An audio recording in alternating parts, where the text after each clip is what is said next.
Welcome into a very special edition of the Golfbet Roundtable. I am Will Gray, pleased to be joined by my colleague and partner in crime, Ben Everill, and we are joined this week by Keith Stewart, maestro behind Read the Line. Keith, this has become our second home here for the Golfbet team. We're back at TPC Scottsdale. We're here at the DraftKings Sportsbook at TPC Scottsdale. What do you think, Ben? 400 yards in the 18th green here. You got to go through some hospitality tents this week. There's a lot going on. The music is pumping. It is WM Phoenix Open Week. We're excited to be here once again. It's about 3 of your shots away. Wow, one of mine.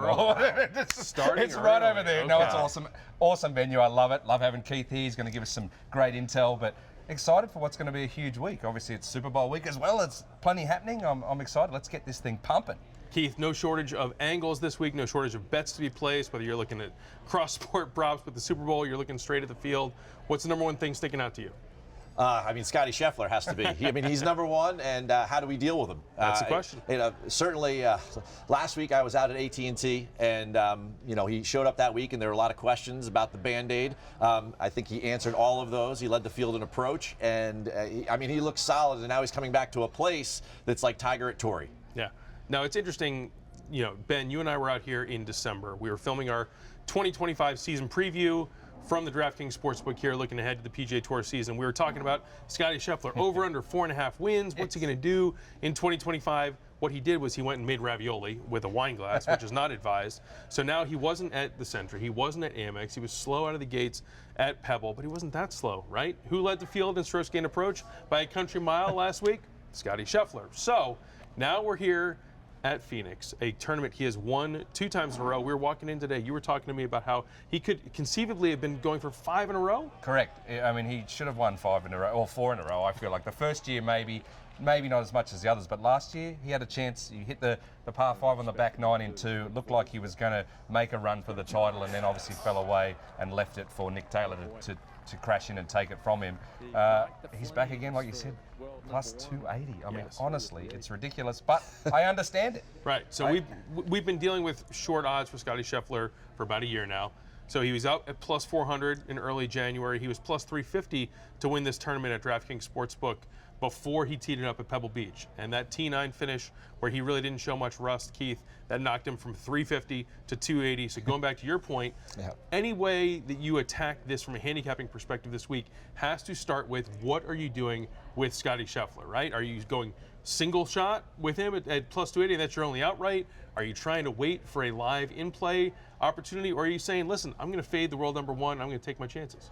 Well, I'm not quite sure fading the world number one is an option. It's not advised. Let me tell you from last year, not advised. Yeah, Ben and I learned that lesson last year many times over. But I tell you what, I could give you 3 ways. Okay. All right, that I would handle Scottie Scheffler this week. The first one is obviously the live option. All right, last week we felt the same way. I know Ben and I were texting about it. He got up to plus 900. I said if he gets to double digits, it's an auto bet for me at any point in the golf tournament, especially one where there is no cut. Right, so he's got 4 rounds, 72 holes to catch up. I love that. The second way is you look at round leaders. I'm not sure about the first round leader because he's kind of like Tiger. He likes to build momentum. But that 3rd round leader bet is going to be out there, and it's probably 10-1 right now in order that he leads going into the final day. That's 3 times better, or almost 4 times better than 280, right? And then the last one, I know you guys are going to want to talk about the Super Bowl and everything, but I'm a PGA professional. I'm a golf geek, right? And you know that I cover the LPGA and the PGA Tour. And I did this one time last year, and it worked. And you got to pick and choose your spots. But Nelly is heading, number one Nelly, is heading to a place where she is very, very good. And she is plus 450 right now to win on the LPGA Tour this week down in Bradenton Country Club, which is near and dear to her home. She'll have a lot of support this week. If you take her and Scottie, you can get that number up around 20-1 in a double win parlay. I did it last year on Heritage and Chevron week, and I hit almost 30-1. For me, if you're looking to make any kind of money on Scottie this week, that's what I would do. Never if not creative. Keith. There's always an action, always a line. What are you going to say, Ben? Oh, I like that he mentioned the live betting, especially because we're expecting him to tee off he's going to tee off in the afternoon on Thursday. So even just a little bit of drift, if someone goes out and shoots a really low number, especially someone from near the top of the odds board can do that before he starts, you might get the 300, you might get 400. So you might be able to just wait just for that alone before you jump in on Scheffler. Me, if you had your proverbial $100 and you're looking at 4 or 5 guys, I'd probably leave him out this week. at the start. I'm not saying he can't win. He probably will go ahead and win now that I've sat on camera to go elsewhere. But I just don't think you're getting that juice. You've got to go live, you've got to wait, and you've got to see what happens. We had an entire clip reel last year of Ben advising people not to bet on Scottie Scheffler, and here we are. We're going. It's Charlie Brown in the football with you. We're going back, and he's saying, "Don't bet on Scottie Scheffler. I wish you well." I'm going to get into it. I know we're not supposed to. I'm going to go on my diatribe. It was this event last year that emboldened me to have that take last year. He had a chance to win. He fell apart, and I thought, you know what? That's a year and a half of not winning as much as he should have won. And I thought that maybe he wasn't very good at coming from behind and being a killer. And in the end, he killed me. He absolutely killed me from that point on. The first step is to admit there's a problem. Yes, correct. Okay? You know, I mean, just think about it. This place in particular, the one peccadillo we always complain about Scottie Scheffler is the putter. And he's had 3 of his top 9 putting performances in his career here, 2 of the top 3. So, I mean, it's just like a Tiger at Torrey or a Tiger at Bay Hill sort of situation. You just have to find alternative methods to try to make some money.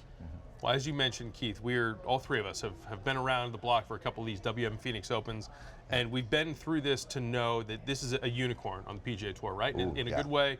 And there's a lot of stuff going on this week at TPC Scottsdale that you're not going to see next week at the Genesis, that you didn't see last week at Pebble Beach. I know, Ben, when we were talking before we started to film, it was about strokes gained temperament. And how much does that impact your guys' handicap approach to this event? Do you look to lean in on guys that are more of a showman? You think of Billy Horschel, Minwoo Lee, some of those guys that you know are going to embrace the environment that's going to be out there on 16 and 17.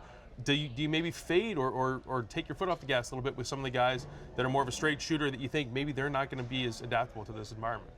100%, I believe so. As I said, Horschel's a name that is definitely on my card this week.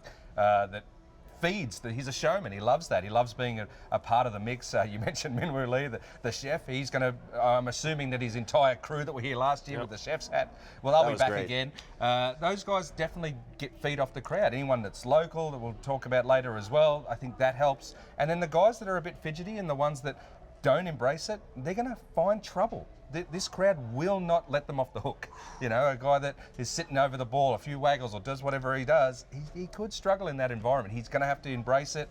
I remember a few years ago talking to Patrick Cantlay, who's not here this week, but him saying if he didn't figure out a way to fully tunnel vision out of it, he knew he was going to have no chance. So there are guys out there that might struggle in this environment. Speaking of sitting over the ball, right, there is definitely a guy that, and when I saw him at TGL, I've gone to a bunch of those TGL matches, and that is a show. There's no doubt about it. And Tom Kim loves himself a good show. Now, he is no doubt the type of guy that would love the arena here. Now, I know he hasn't had the top 10 finish here yet, but with the way I saw him play last week, the way that he's striking the ball, I mean, he gained over 9 strokes on the field last week in approach and putting, which is the recipe here, right? So Tom Kim will have his hand up next to his ear in the arena, and I think that he's the type of guy, he showed it with Tiger and TGL, that he loves a good show, the President's Cup. He wasn't afraid of Scottie.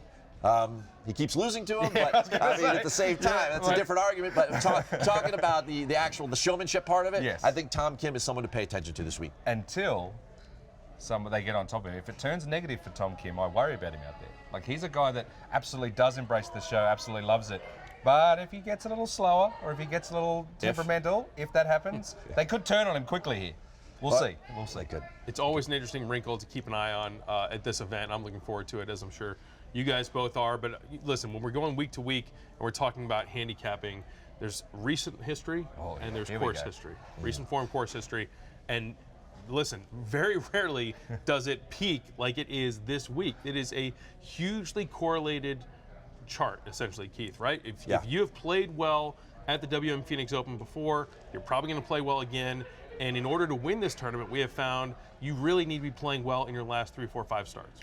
Well, it's interesting to me is that the preconceived notion about this, and all the pundits are going to pontificate about the fact that this is a wild week, right? There's so many people, and the strokes gained, crowd noise and all of that stuff. But the fact of the matter is that this is the 3rd most predictive tournament on the PGA Tour, right? Like, and the only ones that are in front of it are Wailea, which is, the Sony Open, which is, all right, your standard, point and shoot type golf course, and then the Masters. So there's something about this place that is truly unique when it comes to playing well here. And even though everyone thinks it's wild, right, it's really not that wild. We've only had one winner over 50-1 in the last 10 years. And all 10 of those winners have either won a Players or a major championship, or both. And here's another one. 3 of those, of the last 10, have won twice, 2 of them back-to-back. So the predictability about all of this, to me, is something that we really have to take into account when we're handicapping this week. Ben, you ran the numbers, right? There's 19 guys in this field that can win. And that's it. And the reason is because of these trends. Flip that. Yeah. Right. The guys that can win are, the last 9 winners, we found this, had at least a top 7 here prior, and the 10th was on his first appearance here. So it's absolutely 9 in a row that you've had to play well here at TPC Scottsdale ahead of turning up here if you want to win. But also in that time, 13 of the 14 last winners have had a top 10 in their previous 5 starts on tour. And I think it's all 14 have had a top 10 in their last 5 starts on tour going into this event. So you absolutely have to marry up the form here and the current form to find those guys. And as I said, in this field, there are 19 guys that fit that bill. Strangely enough, the top 5 on the odds board are part of that. Now the big names. Now we get into correlation or causation, Yeah. right? Are they at the top of the odds board because of those trends, or do they have those trends because they're just really good golfers, right? We're talking about Hideki, Scheffler, Justin Thomas, Sam Burns. They're going to be the cream of the crop pretty much anywhere that they play, but it certainly comes this week with some of those trends. And one of the guys I want to dive in a little bit deeper on is Justin Thomas, who hits both of those boxes. He's a recent runner-up at the American Express, 7 straight finishes inside the top 17 here. He has been everywhere but on the podium at TPC Scottsdale. Ben, when we were here in December, our eyes lit up, right? Because the DraftKings folks, the odds makers had year-round odds for this tournament, and Justin Thomas was sitting there at plus 2,500, and we said, I don't know if he's going to win, but those odds are definitely going to be shorter by the time we get to tournament week. And what are we looking at, Ben, right now, a couple days before they tee off? Like plus 1,200? 1,200. There he is, ready to Every rumble. now and then we get one right, even if the golfer hasn't actually won the tournament. So, I was going to sell my ticket to anyone? Is yeah, that- there's exchange markets for that. So, what are our thoughts on JT? Ben, I'll tee you up first. This obviously is one that he has been so close to winning before. Both of you guys were at that 2022 PGA at Southern Hills when he just absolutely stole one. And it's amazing to think we're going on almost 3 years since he's won anything since then. I learned my lesson last year when I was talking up a player for a tournament all year, and that was Xander Schauffele for the PGA, and then the week before I jumped off. So I'm not jumping off. I talked up Thomas in December. I said he was going to win here. I'm going to say he's still going to win here, even at the 12-1. Like I said, everything is trending in his direction. He plays well here. He's got the pedigree that we talked about. He's been playing well lately. I think he's got a bit of a chip on his shoulder too. He doesn't necessarily love the fact that everyone only talks about Scottie and Scottie's going to win and do this. He's going to be there, and he's going to be there for the fight. So I really do like that about Justin Thomas this week, and I think you have to keep your eye on him. You know, it's an interesting discussion because I'm going to have to get you to define lately for me. I was there last week at Pebble Beach, and I know that the weekend was a little bit rough, but he had 4 rounds with which to do his thing. And if there was ever a place that was a perfect fit for JT, and the manner with which he controls his arm speed and his short game and everything, it's Pebble Beach. You know, I mean, and last week where strokes gained around the green was such an impactful factor, I don't know. I mean, we're talking about this week, we need approach and we need putting. So last week he was 64th in putting and he was 67th in greens and regulation. So other than that, though, like I'm going back to what Will's saying, right? Like, hold that thought. I'm going back to what Will's saying. Like, it is the marriage between playing well and the course history. And I just wonder, so at some point, Ben, we have to let our heroes go. We have to do it, okay? JT has won twice, and Will brought up one of them. Now, granted, one's a Players and one's a major, right? But like, he's won twice since 2020. Twice, right? And there is no doubt that he and some of those other Americans, Max Homa, Jordan Spieth, all of those guys, the toughest win this year is going to be one of those 12 members of that Ryder Cup team at Bethpage, and that is hanging and looming over their heads. JT is feeling an immense amount of pressure, and he hasn't won in a long time, so it's just compounding interest here. Yes, he is the type of guy that loves the arena, and you know he's going to be all like, you know, frat boyed up and everything, and everyone's going to be yelling, JT, let's go. But at the same time, I just didn't see it last week, so I have concerns. JT, I know you're listening. You've got it this week. You mentioned the putting. Big deal. It is a big deal. He struggled with the putter. That's been his Achilles heel, if you will. But we also talked about how the guys who don't always putt well have managed to putt well at this venue in this event to go well, right? So I'm banking on that you know, the normal great putters don't overtake him, and he doesn't matter as much this week.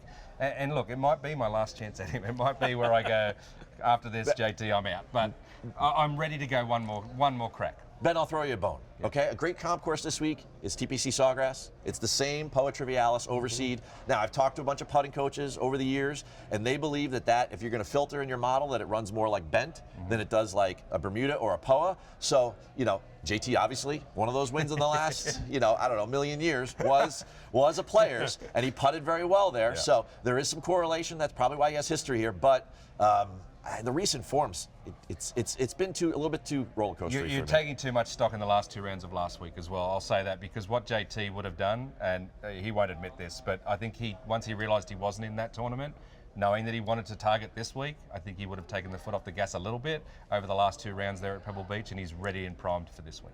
You guys can both save yourself a little bit of a sweat and just bet Scottie Scheffler. Kick your feet out for 4 days and stop worrying about this. This is not that complicated sometimes. But I want to go, Keith, you mentioned Jordan Spieth, and that's an interesting character as we look back at the last year. Ryan Schluber, shout out to Ryan on X, that he came up with this stat, at least he's the one that I saw. Spieth was T6 at this event last year. I know there have been injury concerns. He had the wrist injury, the surgery. He came back last week. We have now gone a full calendar year since Jordan Spieth has finished within 12 shots of the lead in any golf tournament. 12 shots. Wow. There are some T29s, there's some T31s, but you peel the onion back, and he's not anywhere close to the eventual winner. Wow. It's a jarring stat. This is a place where he's had some success before. You think back to 4 years ago, he had that Saturday 61 where he was just making everything in sight. Played well last year. Not only this week, Keith, but looking forward, what are your takes? What's your outlook for Team Spieth? Well, I tell you what, last week was a tale of 2 injuries. We get Scottie in the press room at Pebble, and he's talking about, hey, I've been hitting balls, I am ready to go. It bothered me watching the Amex. I love to play that event. Century, I thought I could have won. And his focus was like, I am going to play good this week. Jordan was more like, hey, this is a wait and see. I had surgery in September. I haven't played a ton of golf.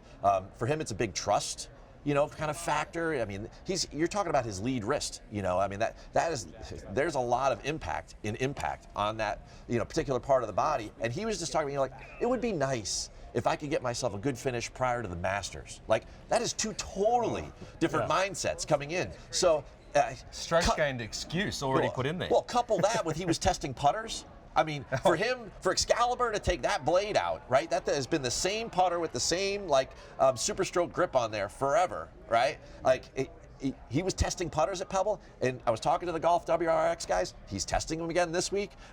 As far as Spieth goes, all right, you know what? I'll make you feel good about GT, right? Because Spieth's got 2 wins since 2017, Benny, all right? I mean, and at least JT's was a Players and a major. Spieth has just won at Heritage and at Valero, right? Again, it's sometimes you have to let your heroes go. Yeah. I'm letting him go. All right. No good to me. All right, we pivot onward to someone that's maybe more on a ascendant trajectory, and that's Luke Clanton. In the field this week on a sponsor exemption. He's going to get his 19th accelerated point in PGA Tour U this week, which means he only needs 1 more for a PGA Tour card, full-fledged membership that would kick in June. And in order to get that, Ben, he has to make the cut this week at TPC Scottsdale. Odds makers and bettors love Luke Clanton.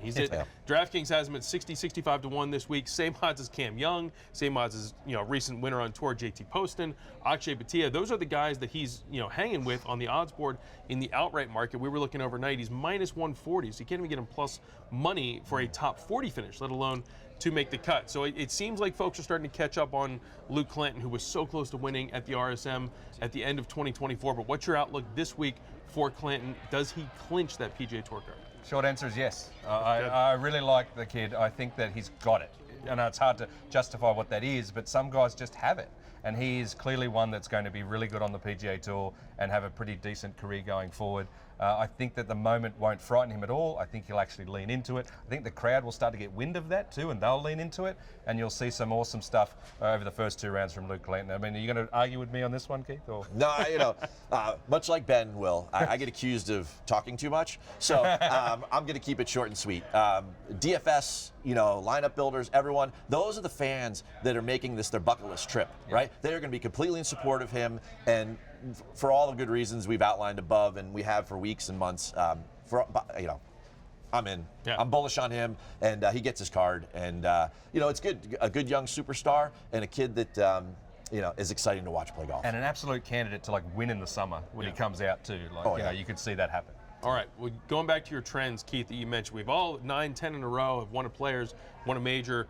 The one that sticks out is the defending champ, right? Nick Taylor last year is the trend buster at this event, and he was 100-1 or thereabouts to win this tournament when he beat Charlie Hoffman last year when everyone, except for Ben, thought that Scottie Scheffler was going to win. No, I'm giving myself a rap. It was one of the things I got right. He was in my column as a long shot last year at 100-1. You hold on to whatever you can hold on. There you go. That's one of the ones I can keep. So who is this year's Nick Taylor, right? When you're looking down the board, this is a place, we just said, it's very top heavy. This is a tournament where you'd think you go maybe 6, 8, 10, maybe 19 players down the list, you're going to get the eventual champion. But is there someone on the radar in that 90, 100, 110-1 range, Keith, I'll start with you, that sticks out as a potential Nick Taylor 2.0? Well, Will, lately I've been paying down my mortgage with Lee Hodges, yes. right? And he is definitely somebody who I think we should all be paying attention to here. And then there was another guy last week that kind of fits the mold here, and he's all the way down at 200-1, and that's Jake Knapp. I think that he could pop here,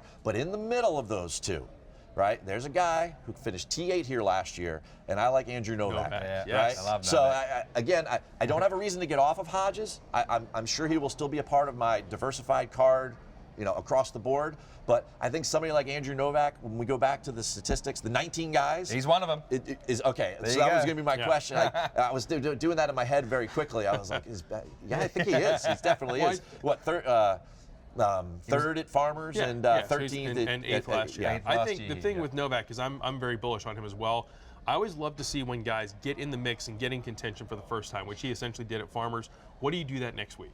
Right? And he was able to keep the pedal down, finish T13 at Pebble, had a couple of really good rounds. Field. And he's leveling up into a signature field. He did not seem uncomfortable with the moment. I don't think he really, spit the bit on Saturday at Farmers. It was more he got beat.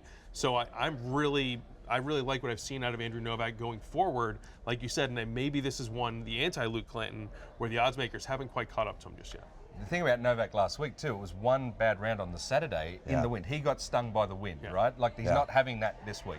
So if you take that one round out, he's even better form coming in here as well. And look, he also opened last year here 65-65. Like he was T2, I think, through 36 holes, and that was his first taste. And you mentioned what he did after that. Yeah, he faded a little and finished T8. But the next 2 weeks on tour, he was top 10 as well. He got on a run. He clearly gets on runs, clearly plays well in bunches. So I like him this week as well. Lee Hodges, Novak, Jake Knapp. I'm confident that I like all three of the names that Keith threw out much more than whoever you've got. Ben, who's your sleeper? Oh, what about Kurt Kitayama? All right. Okay. That's a good one. He's one of the 19 guys. He had a chance, I think, also T8 last year and has had a top 10 here prior. He's also high up on strokes gained off the tee. Now, we know here that if you miss, you could end up in a lot of water or you could end up in a cactus. So, look, there's plenty of room. I'm not going to say that it's super tight or anything like that, but the danger lurks if you don't find the fairways. A guy that fits the bill, fits those 19 guys, I don't mind him. Outside of that, as we said, we hit the nail on the head with... I'm with you. I think the driver is a huge factor this week. And I think a lot of people are, fellow handicappers and everyone online, they talk a lot about approach, they talk a lot about the putting. But I think if you look at the last 10 winners, they've won with the driver. They've separated. Like, how do we separate, right? Strokes gained, Will and I, you and I always talk about this, right? Like over a beer or something like that. We're always talking about like what does it mean to be able to separate from a field? And you look at the guys that have won, Hideki, Brooks, Scottie, and then someone say, well, Keith, what about Webb Simpson or Ricky Fowler? When Ricky Fowler won, he gained over 5 strokes on the field with his driver, right? Okay, so you can do that here. And one of the things you guys talked about was strokes gained amphitheater. Can you deal with all of this? I think it's a big event for strokes gained aggressive, right? Back in 2022, I had Scottie to win in a playoff, right? So he makes the mid-range putt over Patrick Cantley and he wins. The reason I felt that way is that because Scottie's the type of player that this Weiskopf design really is a risk-reward decision-making type golf course. And the guys that have played aggressively have been rewarded. Yeah, and do some of them fade away? Sure, but look at the leaderboards. Hideki, Phil, Scottie, those are aggressive players. Andrew Novak is an aggressive player. He fits the bill, right? So for all those reasons above, that's why. Don't sleep on Nick Taylor. Seriously. Nick Taylor could be the next year's Nick Taylor. Nick Taylor could be the Nick Taylor. He's 70, 65, 60-1, I know, but He was runner-up the year before he won. Then he came and won. And look, he fell off the map after that. I was bullish. I loved him. I thought he was going to be awesome all year. He wasn't. But we've just seen him win again. We've just seen him win at Sony. I mean, and you talk about an aggressive guy who goes after it and one who's going to make putts in the moment. I mean, that was insane what he was able to do late in Sony. So if that guy turns up, you know, he'd be looking. I tell you, if he was allowed to, he would smash his own number, right? Like, I mean, he would back himself. It was just brilliant stuff. The phrase "dog" is overused, but Nick Taylor owns a kettle in Canada. I mean, that guy he gets it done. All right, let's talk winners here. We need to actually decide who's going to win this golf tournament. I'm going to lead off again. I have to get some body armor here if I'm going to go into a fade Scottie Scheffler environment. I agree with you, Keith, that Justin Thomas has not done enough to move the needle in terms of who's going to win. So I'm going to go a little bit further down the board. Great value for me on Sam Burns. 2 top 6s at this event. You talked about how do you differentiate off the tee. We've talked so much about Scheffler and his friend Tom Kim. What about his other friend, Sam Burns? 25-1 is a crazy number in this environment. I feel like it should be shorter. He's coming in with a little bit of form, but I think this is really a course where he can lean on that driver. He can make the putts. We talk about Bermuda Burns all the time, but he has been able to hole a few out here as well. So I think 2,500 is a great price at DraftKings Sportsbook for Sam Burns. Ben, prove me wrong. Who do you got? Well, I'm going to be quick and just say, if I was going to jump off the Thomas train, it was going to be onto Sam Burns. So that's death wish for you, unfortunately. Steer clear. Leave my pick alone. Top 10 the last 2 years here. So he's clearly, and he is one of the 19 guys that we've spoken of. I'm going to go stick with Justin Thomas. Justin Thomas is your winner. You heard all my reasons before. Come on, JT, do it. There's for all the reasons in the world, we should pick Hideki Matsuyama. Right, for everything that we've listed, right?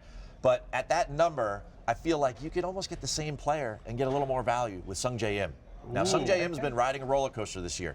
He's 49 under par since the start of the year. I mean, it's insane, right? And he was 29 under par in one tournament, and he lost, right? To 2 guys, right? It seems like one week he misses the cut, the next week he's top 5. He's got 2 top 5s in his first couple starts this year. And I tell you what, on the range last week, when I grow up, I want to hit it like Sung Jae Im was hitting irons. It was absolutely a stripe show. It was so pure, the noise, everything. It was, it sounded like the ocean breaking against the rocks there on the 7th green. It was, honestly, I was just standing there, and one of the media guys, one of your guys walked by, Sean Martin, he goes, Keith, I know you're PGA, like, what are you looking at? He goes, I'm just listening to this. It is like just a symphony of Sung Jae. And you know what? It kind of surprised me that he didn't gain on approach last week, but it was a weird week. And if we're riding the roller coaster of Sung Jae at 22 on DK right now, I think that he's the type of guy that can get it done here. He loves his Gangnam Style dancing, right? He can live it up for the crowd. He's a fan favorite. People will get behind him, and he's got the skill set, and he's one of Ben's 19. He's one of the 19 guys. The team of 19. That. Also, the cut he missed was Amex, and it really came off of one early bad hole. Like he went for a hero shot over water, didn't work out, and it sort of. He fought back from that point. It's just that's a tournament where you can't make that mistake. If it was any other week, he probably doesn't miss the cut, right? Like his form's pretty decent. You talk about Jordan's year, right? Sung Jae would be the antithesis of that, right? I mean, like he just keeps showing up in top 20 and top 20, and at some point, like this is a good fit for him. The other comp courses he's very good at. I like Sung Jae. Before we go, we got to talk props. It is Super Bowl week. There is a library of props over our shoulder at these kiosks here at the DraftKings Sportsbook. You probably need a day and a half to comb through all the anytime touchdown scorer plus reception combinations that are going to be in play for Sunday's game. But let's talk props. If you want to go Super Bowl, you can.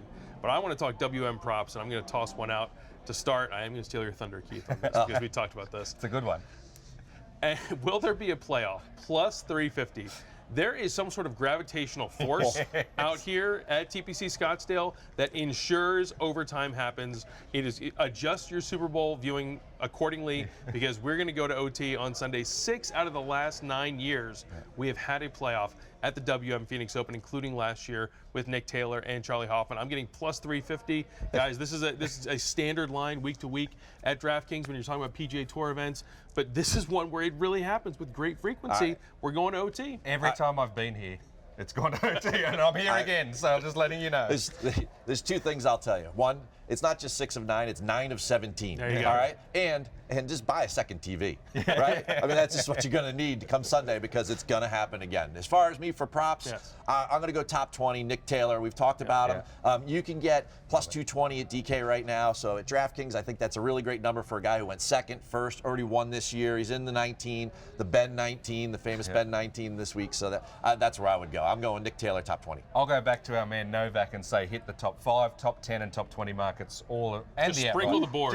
Just go across the board on Novak. I'm sorry, Andrew, if you missed the cut, it's all my fault. But let's see if you can just hammer home and win all those props for everybody. Chiefs, Eagles. I'm going Eagles. What do you guys got? Chiefs. I just can't see that Mahomes Breaking the getting tie. Boy, I live very close to Philadelphia, and I'm the head versus heart debate. Is this on? Well, no, I will like you guys, I will be a good family man, and I will root for my son and my wife, who are huge Eagles fans. And Eagles fly. I don't see John Mara sleeping anytime soon. I didn't mean for this to be like a taxing thing. It's not like choose your favorite child here. It's just a football game, but we'll see who comes out on top on Sunday. All right, for Ben Everill, for Keith Stewart, I'm Will Gray. We are so excited to be here. This is a great spot at the DraftKings Sportsbook at TPC Scottsdale. It's going to be a fun week. We'll be out here all week long shooting some content. It's going to be great to see this tournament come to fruition. Hopefully a little less rain, Ben, than last year, but it's always exciting here at the WM. I'm sure this year is no exception. Yeah, come on, JT, and if you're coming out here, get to this place and check it out. Come join us.